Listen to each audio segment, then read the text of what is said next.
ကဲပင်လောင်းဘက်ကိုရောက်ပြီဆိုတာနဲ့အခုလိုမျိုးနေကြ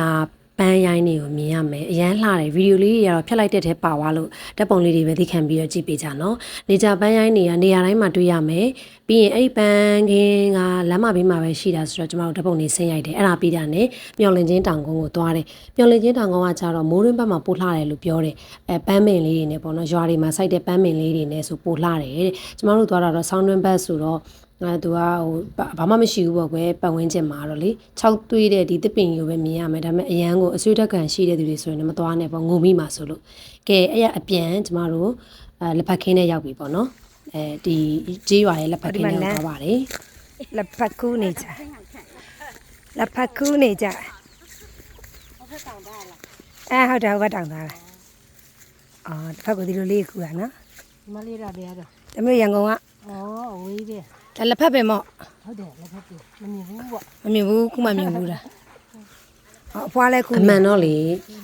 ပအိုခေါင်းပေါင်းနဲ့ဒီပလိုင်းနဲ့ဟိုငားကျင်လို့သွားတာပေါ့တယ်ကျွန်တော်လက်ဖက်ခင်းထဲမှာဓာတ်ပုံရိုက်ကြတာပေါ့နော်အဲ့ဒီရွာအပြန်လက်ဖက်ခင်းကနေအပြန်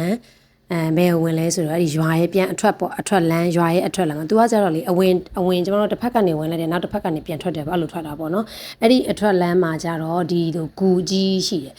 ဂူကြီးဆိုတာဂူအဲ့လိုဂူကြီးတစ်ခုရှိရပေါ့ခွဲအဲ့ဂူကြီးတစ်ခုကိုကျွန်တော်တို့လည်းဝင်ဆက်စုတာပေါ့ရောက်မှာတော့မထူးတော့ဘူးဆိုပြီးအဂူထဲမှာကျွန်တော်တို့ဂူထဲကိုသွားတယ်အဲ့ဂူထဲမှာဖျားတဆူရှိတယ်ဖျားတဆူရှိတယ်ဆိုတော့ကျွန်တော်တို့ကူရဲဝင်သွားပြီးတော့ဖျားတွေပါရှစ်ခိုးအဲ့ဒီမှာဓာတ်ပုံတွေပါရိုက်ဓာတ်ပုံရိုက်တတ်တဲ့သူတွေဆိုတော့အရန်လှတယ်ကူကအစဝိုင်းမှာကျင်းတယ်လို့နဲ့အတွင်းမှာရောက်တော့သူကကျေတယ်ပြီးတော့အလင်းအမှောင်တဘာဝအလင်းအမှောင်နဲ့ဆိုတော့ပုံရိုက်ကောင်းရိုက်တတ်တဲ့သူတွေအတွက်ဆိုရင်တော့တော်တော်လှတယ်လို့ပြောလို့ရတယ်ပေါ့နော်မလေးဒီနေရာလေးတအားကိုလှတော့လေတော်တော်လှတာကဲအဲ့မှာကျွန်တော်တို့အမတရားဓာတ်ပုံလေးရိုက်ခဲ့တယ်ပင်လောင်းကိုသွားမယ်ဆိုရင်တော့လေစရာနေရာတွေတော့အများကြီးပဲလေစရာနေရာတွေအများကြီးဆိုတော့သူက time management ကောင်းကောင်းလုပ်တတ်ဖို့လိုတယ်ပေါ့နော်တနေရာမှာအကြာကြီးဆိုလို့ရှိရင်လေကျမတို့နေရာအများကြီးကိုမလဲနိုင်ဘူးပေါ့ကျမတို့ကတော့နေရာအများကြီးကိုလဲမဲ့သူဖြစ်တဲ့အတွက်တနေရာမှာကျမတို့အကြာကြီးမနေဘူးပေါ့နော်ကဲအခုကတော့အနာနေလေနေကအနာယူဖို့အတွက်ကိုပင်လောင်းကအရန်ကိုနာမည်ကြီးတဲ့ coffee ဆိုင်လေးကိုခေါ်သွားပေးမယ် coffee ဆိုင်လေးကကျတော့သူ့ရဲ့ဘေးပတ်ပတ်လည်မှာရှူကင်တအားကိုလှတယ်ပြီးတော့ coffee လည်းအရန်ကောင်းတယ်ပေါ့နော်အရန်ကောင်းတယ်ကျွန်တော်တို့အေးစစ်စစ် coffee တောက်ကြဓာ